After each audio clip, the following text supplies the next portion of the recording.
Welcome to your friendly neighborhood SpideyCast. Where we talk everything Spider-Man related in movies and TV. I'm Mike Messina. And I'm Diego Crespo. And so I just wanted to start a Spider-Man podcast. I had this idea, it popped in my head. Spider-Man is about to be a part of the MCU. And, I just thought it'd be the perfect time for an all Spider-Man podcast. There isn't just an all Spider-Man podcast out there, I don't think. And I asked Diego to do it with me because I know he loves Spider-Man just as much as I do. And he said yes, so here we are. Yeah, well, thank you for letting me join on this. You guys can hear me start rambling more about Spider-Man than just on Twitter and what should have happened in the Amazing Spider-Man movies. So this is fun. I'm excited. Yeah, I think this is gonna be a lot of fun, and it's I don't know how many of you listen to our other podcast, the Movie Hero Show, which is about all movies, and where this one's just going to be about Spider-Man and Spider-Man alone, and it's going to be interesting to do this, just focus on one thing and one thing that we love. Yeah, I mean, I think it might seem challenging at first because it's just one topic, but at the same time, this topic happens to be one of the most fruitful conversation pieces, like in just pop culture. Yeah. So, I mean, and there's just a lot to talk about with even if there was no casting, I think there'd still be a lot to talk about with his movies that have come out so far, because everyone knows how I feel about a certain couple movies in his franchise. For those of you who don't know, Diego really hates the Amazing Spider-Man movies. The Amazing Spider-Man 2 more than anything. It just gave me cancer. And for those of you who do really like those movies, don't be put off by that. All film is subjective, and we're going to be talking mostly about good things, around Spider-Man, and if you like those, that's fine. I mean, we're not going to tell you you're wrong. Don't feel like this isn't the podcast. No, well, I mean, no. Don't feel like this isn't the podcast for you if you really like those movies, or if you like them more than Spider-Man, the Sam Raimi Spider-Man trilogy. We just like those movies more here. Yeah, I think it's interesting to see what movies people attach themselves to with Spider-Man, because I think the Amazing Spider-Man movies, I could see how they have their appeal. Mm-hmm. I don't feel that they represent Peter Parker very well. The Spider-Man stuff, I think they get. It's something else that goes hand in hand with it. And why I like the character a lot is because it's a mix of that everyman type stuff and having to balance the superhero stuff in between. Those movies, I don't know who Peter Parker is. I felt like I watched an Eddie Brock movie, maybe. Yeah, I get what you're saying, and I don't dislike the Amazing Spider-Man, the first one. I think it's okay. Whereas you really don't like it at all. I've softened up on it. It's harmless to me now. It's more harmless.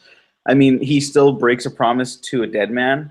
Yeah, that's not very Peter Parker to me. Oh, I know. I really don't like it. It feels just really unnecessary, like that part in the movie. It's just weird. It really is weird. But I mean, I guess we should talk about really quick why we like the character of Peter Parker / Spider-Man. Yes. You want to go on ahead first? Yeah, sure. Just growing up, I always felt attached to Spider-Man. I grew up with the Sam Raimi Spider-Man movies. I was kind of young, when the first one came out, and Spider-Man was just always someone that I always connected with emotionally, and I always felt like I was most like him, like more than any other superhero. I just felt like, oh yeah, Peter Parker, that's me. Because growing up, I always kind of felt like I was trying to find my place, and Peter really doesn't know where he's going. He's kind of like a directionless character. He's always trying to find he's always trying to find his way.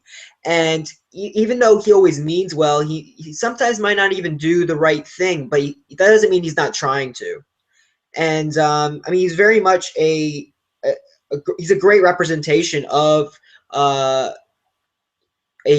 would say, I mean, I was gonna say a teenager, but obviously at times he's not always a teenager. But yeah, just the teenager Spider-Man in particular. Growing up, I always felt like I was most like him, and that's why he shares the #1 spot along with Captain America as my favorite superhero. Yeah, good points. See, I love Spider-Man. I don't know if he's my #1. He's definitely a contender. It's very hard for me to pick a #1 superhero because I love so many of them. But he's a contender, a heavy one. But I guess why I like Spider-Man is that I always connected with the idea of this guy who didn't really fit in so much. Right. He's yeah, like you said, he's directionless. Like if Peter Parker didn't get bit by the spider, he would just be some dude. Like just probably not a bum, but he'd be kind of a loser. Like I don't think there'd be anything special about him. Like maybe do you think that maybe, I mean, you don't think he would have went on to success like as I mean, maybe not like do you think he would have been like a great scientist or something maybe? No, or no? I don't think so. Nothing in like genetics or I think like, maybe down the line, but I don't think he would have been put on a path that would have led him to meet like Dr. Connors or Norman Osborn, or like obviously Norman Osborn because his best friend. But yeah, I don't think he'd have the opportunities he would if not for being Spider-Man. You know. Yeah. And, I always love the idea of with great power comes great responsibility. Right. Yeah, and that's I love that. It's a very powerful thing. And yeah, I too connected with the Raimi movies a lot. Saw the first one with my uncle in theaters way back when. Right. And so when I saw wow, him, I saw with your uncle, man. yeah, and I was like, oh, ha ha ha. But no, my parents are still alive, also, so that's unrelated. And my parents are still alive too. Yeah. Yeah. No, but I just really connected with this character from a young age, and then as I've gotten older, actually, I've got more connected with him. Like, this is kind of like the perfect superhero because you could do so much with him. You could do him all the way from when he's like 15, 14 until he's like 30 something or whatever. Unfortunately, a lot of writers have not had a handle on how to write an adult Spider-Man / Peter Parker. Right. I think Dan Slott is the best Spider-Man ever because he's cracked it. He's cracked the adult Spider-Man code. He was up at 3:50 this morning writing Spider-Man, and he was like, it was like note to self, maybe I shouldn't just down coffee at 3:50 a.m. writing, and just maybe I should just get some sleep. I know a lot of people don't like his superior Spider-Man thing because Peter Parker died. He was never going to stay dead, guys. That's comics. It doesn't happen. Like Wolverine's going to come back like in a year probably. Oh yeah, but, right around the time of the next movie or something. Yeah, and what he did with Superior Spider-Man, it's basically turned it into a love letter with for Peter Parker. Yes. Why he should be, or the whole thing about the spider biting is that Spider-Man could have been anyone. It could have been Gwen Stacy. It could have been Aunt May. Well, it was Gwen Stacy, at least now, because we have Spider-Gwen, which is a comic I'm currently reading. And it's funny, you actually brought up, what would have happened to Spider-Man if he didn't, or what would have happened to Peter Parker if he didn't become Spider-Man, and we saw that. It wasn't too great of a thing. In fact, it was the worst. It was the worst. I'm not gonna spoil it just because the comic has just started. We're only 4 issues in. I strongly urge everyone to go read Spider-Gwen. It's one of my favorite comics out. 4 issues in, like I said, and every one of them has been great in my opinion. I really like it. Yeah. It's a very colorful comic book too. Oh yes. About it. It's not trying to be realistic. It's like bam, it's boom, bam, boom. And the pages are edited like Whiplash, where there's constantly music in the fight scenes and such, and so they transition from the panels through like their version of sound. It's so great. I love that. Yes. But yeah, I'm a huge fan of Dan Slott. I'm a huge fan of Spider-Man. So let's just get right on into this thing. All right. So for those of you who don't know, Spider-Man is now a part of the Marvel Cinematic Universe. Kevin Feige has confirmed right now there is a teenager swinging around New York City at this very moment. Well, actually, he's probably in class right now, but at least Peter, you should be in class right now. But yeah, so he is going to be making his first appearance in Captain America Civil War. We don't know how much he's going to be appearing in it. We really don't, at least, I mean, I don't know anything about, what his role in the movie is going to be. I mean, it's obviously going to be different from the comics because it just has to be, just because of where the Marvel Cinematic Universe is as compared to where it was in the comics during Civil War. And yeah, I mean, it's gonna be really interesting to find out like how they're going to introduce him. And well, how would you want to see him introduced, Diego? Minor supporting role. I don't want the kid to be revealed as Spider-Man until the very end. And I mean, like, the character, we get to see the character for the first time behind the mask. I don't want the infamous Civil War Spider-Man unmasking. Yeah, that would be weird. That would be terrible because it was a terrible decision in the comics. They had to retcon it because that was too ballsy of a move. And I think a story could work like that down the line. I don't think it was handled in Civil War. I'm not the biggest fan of Civil War. I like the idea. Really? Yeah, no, I like the idea a lot. I think it's terribly written because everyone acts out of character for the sake of plot, and that is my least favorite, like, writing. Not a Mark Miller fan? No, I'm not a big fan of his stuff either. Okay. I'm a big fan. I'm a big fan of him. Oh, no, I do not like a lot of his stuff. That's another topic for another time because he has very good ideas, and Civil War is a great idea, so it's a perfect idea for a movie, especially a Captain America movie. Yeah. I want to see this kid swing around the city a couple times. I want to see run-ins with like Iron Man and Captain America. Some people have guessed that he's going to be on a team. I don't think he's going to be on a team. Right. I think he's a kid. He's like going to be 15 or 14 or whatever. I don't want to see him unmasked because why would you unmask Peter Parker at 15? Yeah, it just doesn't make sense. In his first introduction, we have no connection to him. So that's my thing. I mean, it's an iffy character to nail down because you have to manage both sides of the character. Here, he's not in his own movie, so you could just do the superhero side of him and then start touching on his personal life shenanigans. Yeah. And I think he's gonna show up like in small doses, like maybe like at the beginning, middle, and end. The only thing I really have no idea of is just like how we're going to see him. Like you were saying, you think it's just gonna be Spider-Man the entire. It's not gonna be Peter Parker until maybe the end. Like that like this guy is Peter Parker. Obviously, we're gonna know the actor just because we're gonna know he's playing Spider-Man. But at least in the movie, what the face of Peter Parker looks like, and I mean that's an interesting idea, and I think that could be something. I mean, because they don't really have to do that. The way, like, when they show Spider-Man in the marketing, they're going to want to just show him as Spider-Man. Just showing him as Peter Parker isn't going to be really that big of a deal. I mean, everyone knows who Spider-Man is, and like they're going to flock to the theaters to see Spider-Man. Yeah, especially with a movie that's pinning Captain America and Iron Man up against each other. Yeah, this movie's gonna break $1 billion like so fast. I can't even imagine. Yeah, I think it'll be bigger than Batman v Superman. I think undoubtedly, yeah. Some people have been like, oh, everyone knows Batman and Superman. Everyone knows the Marvel movies now too. Whenever a Marvel movie comes out, everyone talks about. People who don't usually go to movies are like, oh, the new Marvel movie's coming out. They might ask like if that's connected to other films that they're not connected to, but like X-Men. I like extended relatives who just, God bless their souls, don't speak a word of English, but they love the Marvel movies. They just think they're so much fun, and they know like all of them. They love these characters and stuff. Plus Spider-Man in there. I think it's gonna be a hit. It's gonna break records. Spider-Man is universal. Yeah, he is. Spider-Man, Batman, Superman. Right. That's your those are the top 3 most popular superheroes of all time, and Spider-Man is the only one out of those that's Marvel. So the biggest Marvel superhero of all time is Spider-Man. Yeah, I mean the Avengers have worked their way up a lot. I think Cap and Iron Man, like Wonder Woman and Thor are way more recognizable now. Wonder Woman, I think, is I'd argue she's up there too. But Oh, she is. I mean, yeah, she's the most recognizable female superhero, yeah, of course. But now Black Widow is too. yeah.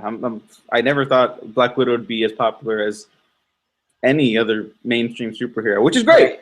Yeah. Right.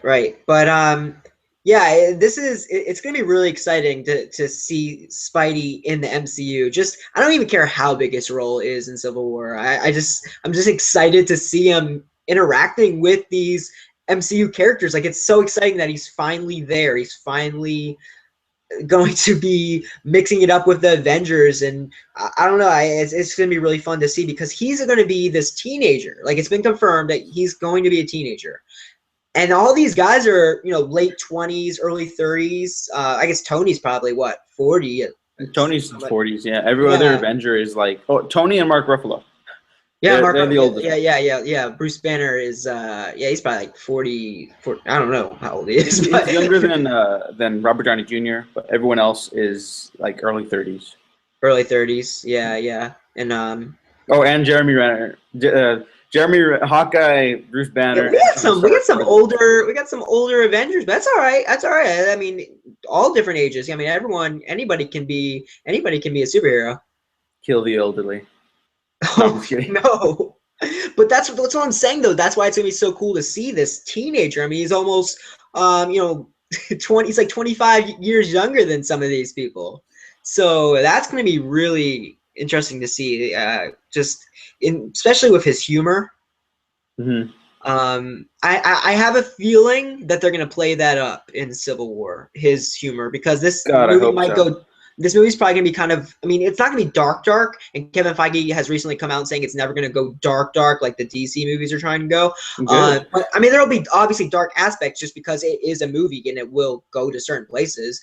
Mm-hmm. But maybe when things aren't on the light side, they'll go to Spidey making a sarcastic comment or something. And yeah, I mean, we don't know. Maybe for all we know, the movie opens up with Peter Parker going to class. I mean, it could. We have no idea.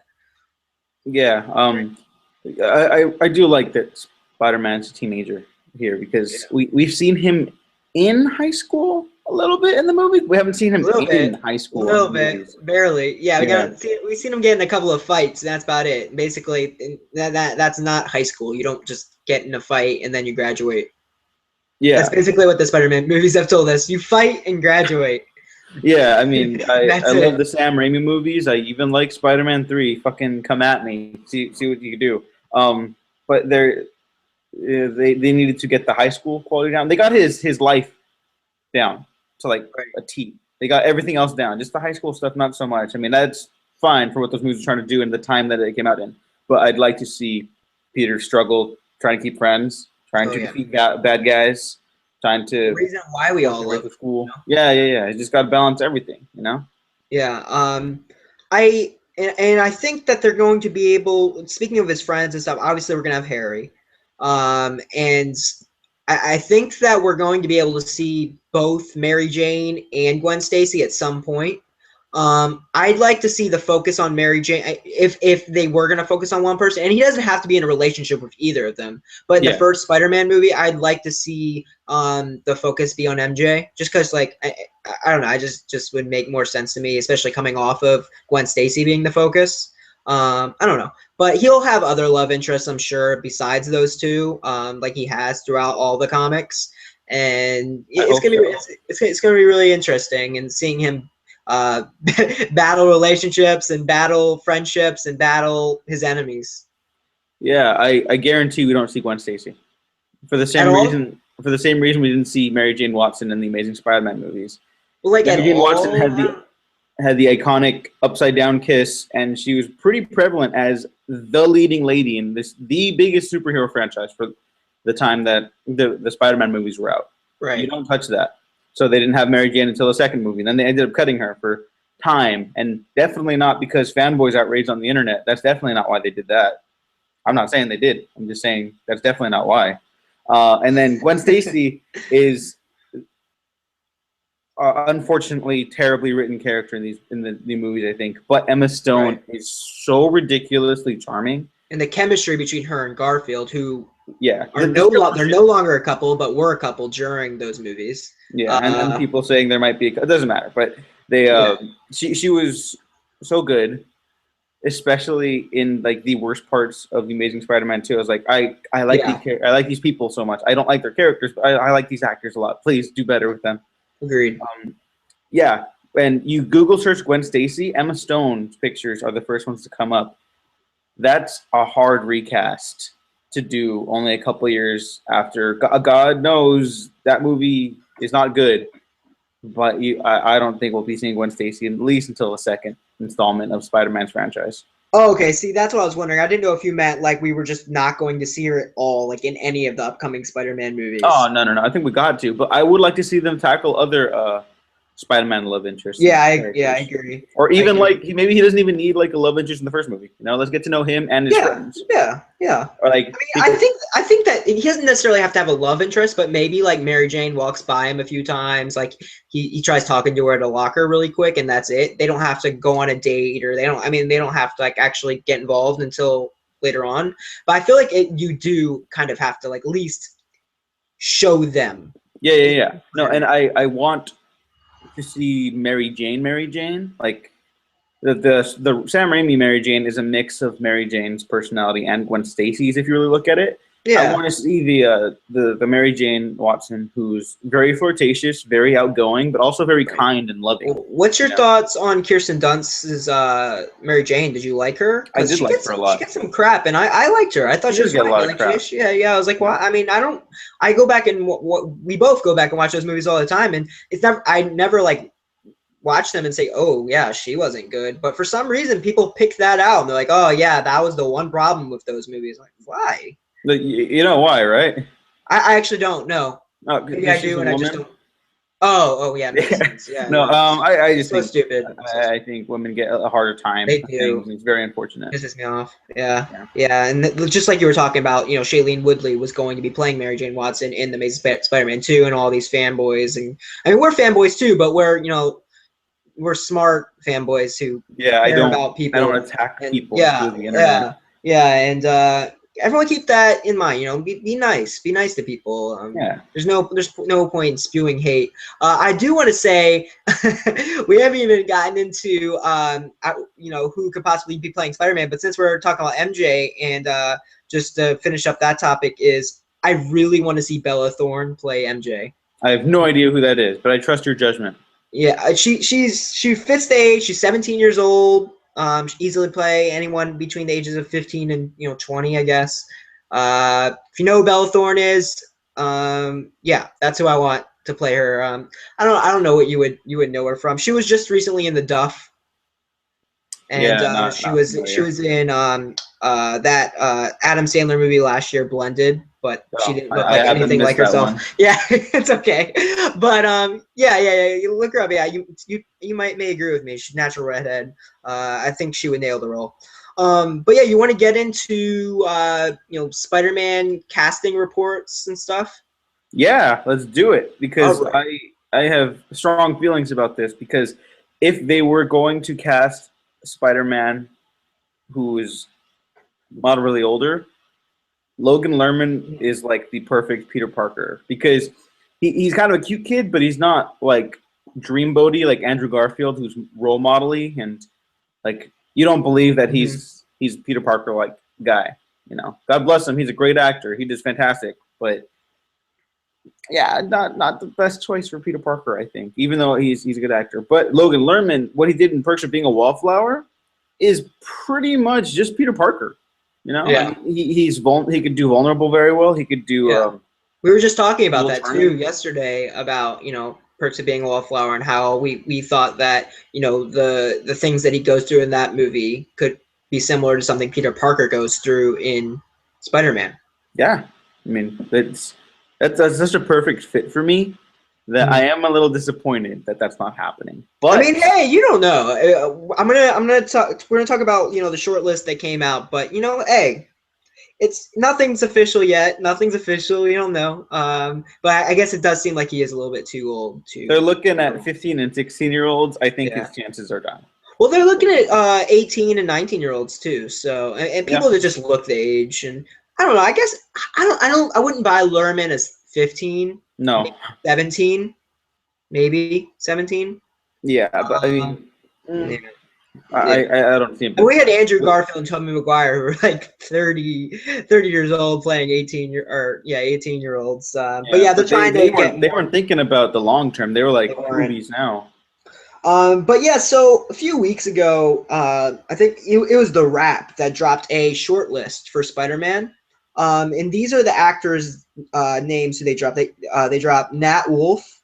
They dropped Timothy Chalamet, Asa Butterfield, Tom Holland, and Liam James. And for those of you who aren't aware of them, Nat Wolff, he recently appeared in The Fault in Our Stars, and he's going to be in the next John Green novel adaptation, Paper Towns, alongside Cara Delevingne in the leading role of that movie. And then Timothy Chalamet, he recently played the son of Matthew McConaughey's character in Interstellar.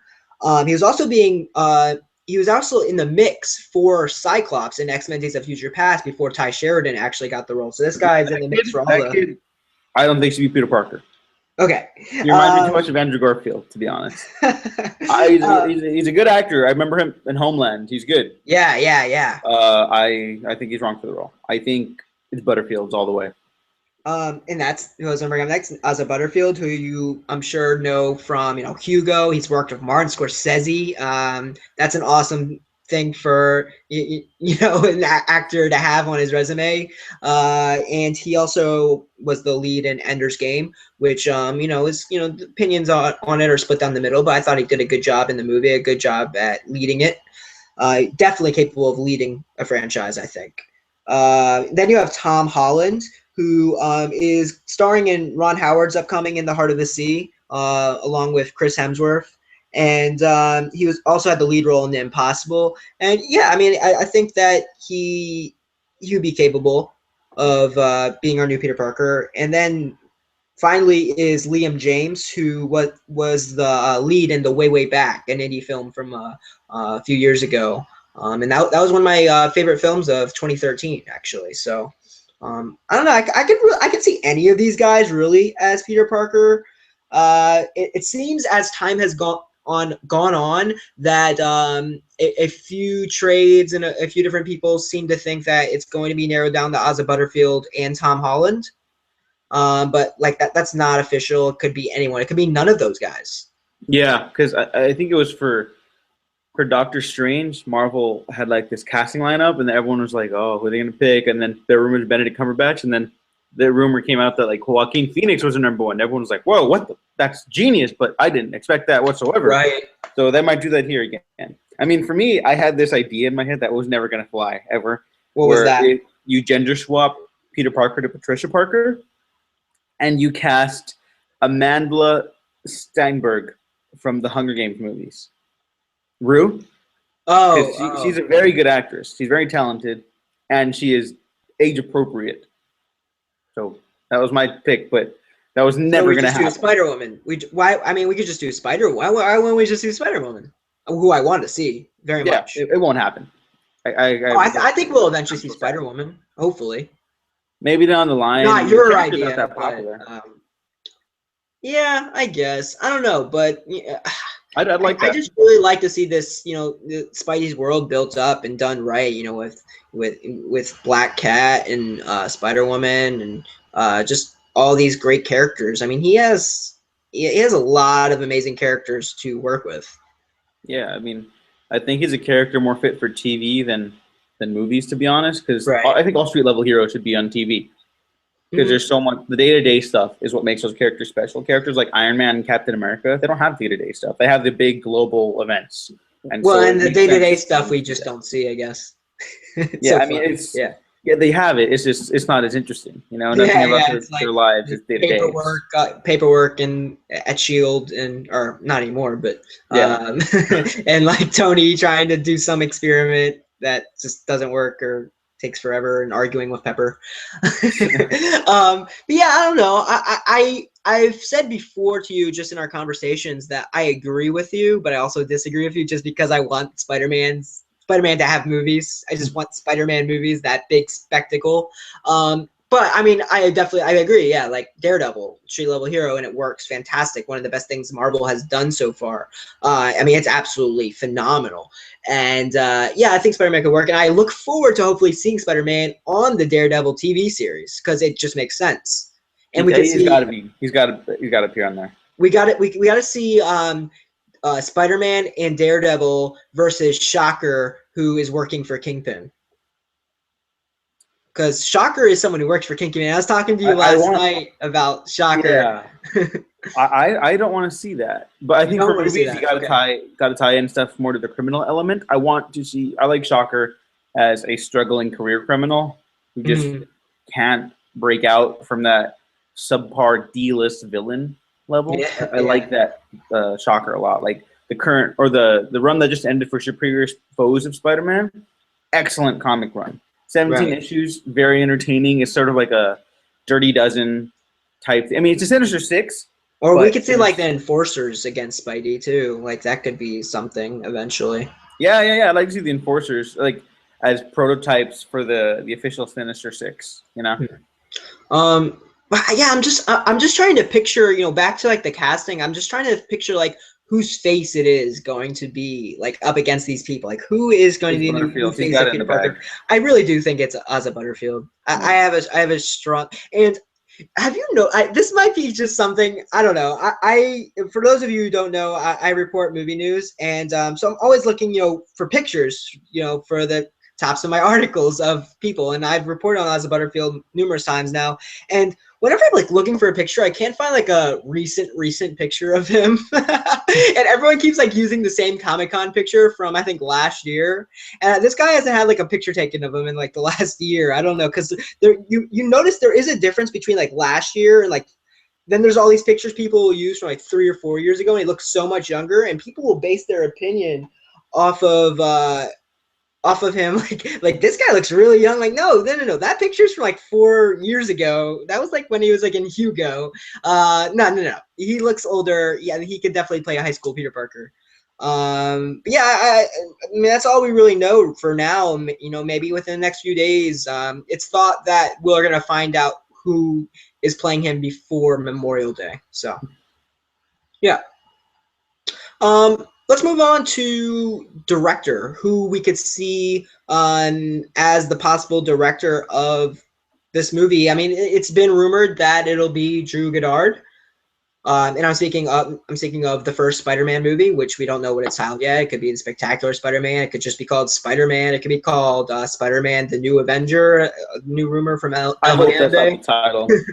I don't think it is. El Mayembe, when he reported it, was saying it was just a rumor. He didn't know if he really believed it. I have a feeling it could be The Spectacular Spider-Man, but if it's not, I could see it just being Spider-Man. Just Spider-Man. Well, I mean, there's no reason just because they've done Spider-Man, a Spider-Man movie just called Spider-Man 10 years ago or longer than that now. That's exactly the reason why they wouldn't do it. Really? Why do you say that? Yeah.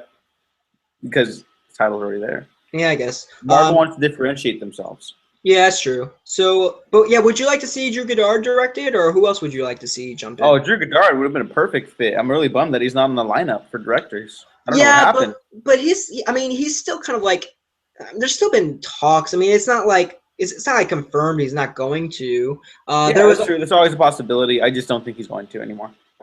Well, who would you like to see from like people that have been reported as to possibly be directing the movie?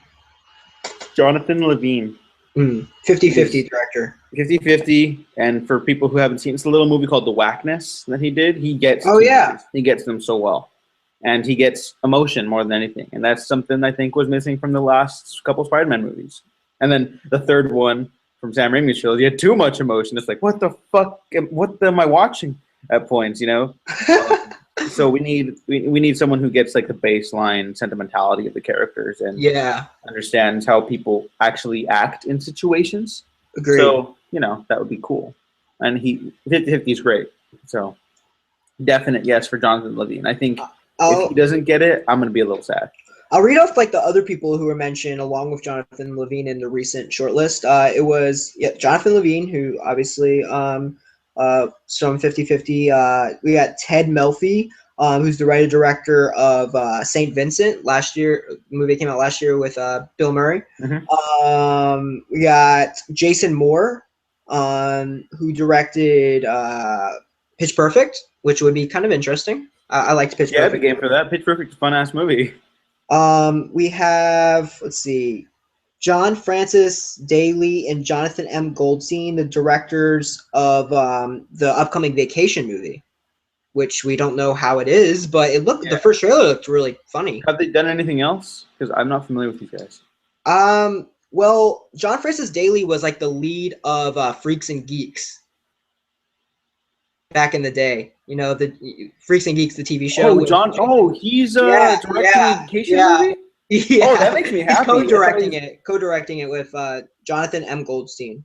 Oh, okay, good for him. Yeah, that's cool. I didn't know that. That's exciting. Pretty interesting. Freaks and Geeks. Hey, as high school said, he was an actor in that, but he understands it.